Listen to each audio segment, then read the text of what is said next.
বাড়িতে একটু অন্যরকমভাবে রুই মাছ রান্না করতে চাইলে আমার এই রেসিপিটা একবার করে দেখতে পারেন। প্রথমেই আমি কড়াইতে পরিমাণ মতো সরিষার তেল দিয়ে দিচ্ছি। সরিষার তেল দিয়ে এতে তেজপাতা, শুকনো মরিচ আর আস্ত জিরে দিয়ে ফোড়ন দিয়ে দিব।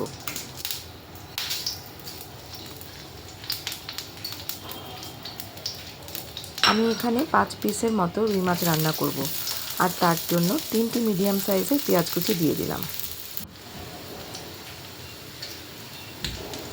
পেঁয়াজগুলো একটু ভাজা ভাজা করে নিব। পেঁয়াজগুলো হালকা বাদামি রং ধারণ করলে এতে 1 চা চামচের মতো রসুন বাটা এবং আধা চা চামচের একটু বেশি আদা বাটা দিয়ে দিলাম।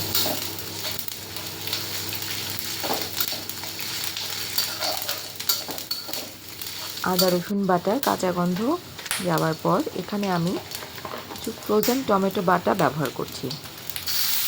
এই ধরুন 2 টেবিল চামচের মতো আমি টমেটো বাটা ব্যবহার করছি। আপনারা এখানে চাইলে 1.5টা টমেটো পিউরি করেও দিতে পারেন, 1.5 থেকে 2টা টমেটো পিউরি করে দিয়ে দিতে পারেন। এখানে আমি কিছু শুকনো গুঁড়ো মশলা নিয়েছি, যেরকমটা দিই সবসময়। হলুদ, মরিচ, আধা চামচ হলুদের গুঁড়ো, 1 চা চামচ মরিচের গুঁড়ো, 1 চা চামচ ধনিয়ার গুঁড়ো আর আধা চামচের একটু কম জিরের গুঁড়ো। এগুলো আমি একটু পানি দিয়ে মিশিয়ে রাখছি। পানি দিয়ে মিশিয়ে রাখলে মশলার মধ্যে, শুকনো মশলার মধ্যে একটু বাটা মশলার স্বাদ পাওয়া যায়।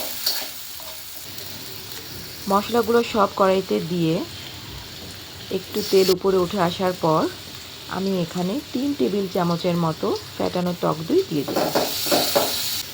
টক দইগুলো যখন দিব তখন চুলার আঁচ একদম লো করে রাখবো, এতে করে টক দইটা ফেটে যাবে না।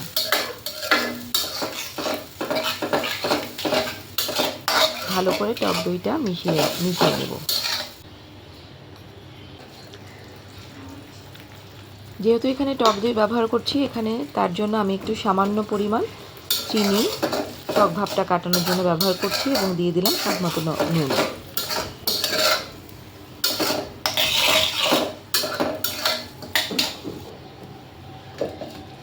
ঢেকে মশলাটা কষানোর জন্য অপেক্ষা করব। মশলাটা কষে আসলে, এরকম তেল উপরে উঠে আসলে আগের থেকে মাখিয়ে রাখা সামান্য হলুদ, শুকনো গুঁড়ো মরিচ আর লবণ দিয়ে মাখানো রুই মাছগুলো মশলাতে দিয়ে দেব। আমি এখানে ভাজা ছাড়া রুই মাছ ব্যবহার করছি। এভাবে একবার রান্না করে দেখবেন, খেতে সুস্বাদু লাগে।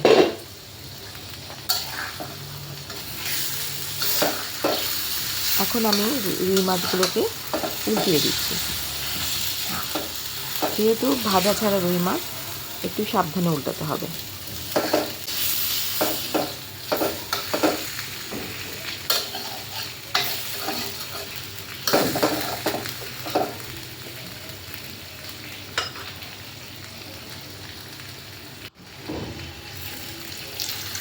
দিয়ে দিব পরিমাণ মতো পানি।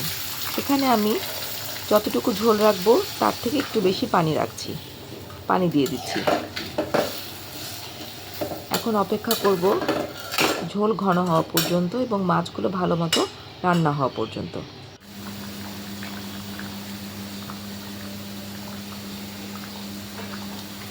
আমার মাছ রান্না মোটামুটি কমপ্লিট। নামানোর আগে আমি আধা চামচের কিছু কম জিরের গুঁড়ো, ফালি করে রাখা কাঁচামরিচ এবং কিছু ধনিয়া পাতা চিড়ে দিয়ে দিচ্ছি।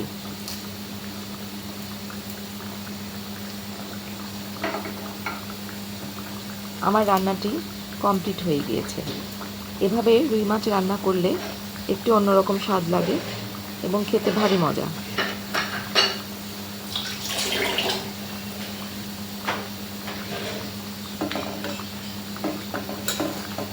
আমার মতো এভাবে একবার রুই মাছ রান্না করে দেখবেন এবং অবশ্যই কমেন্টে জানাবেন খেতে এটা কেমন হয়েছে।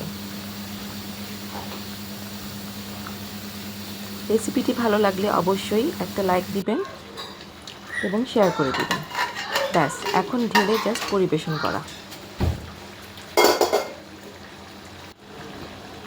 সবাইকে অনেক ধন্যবাদ।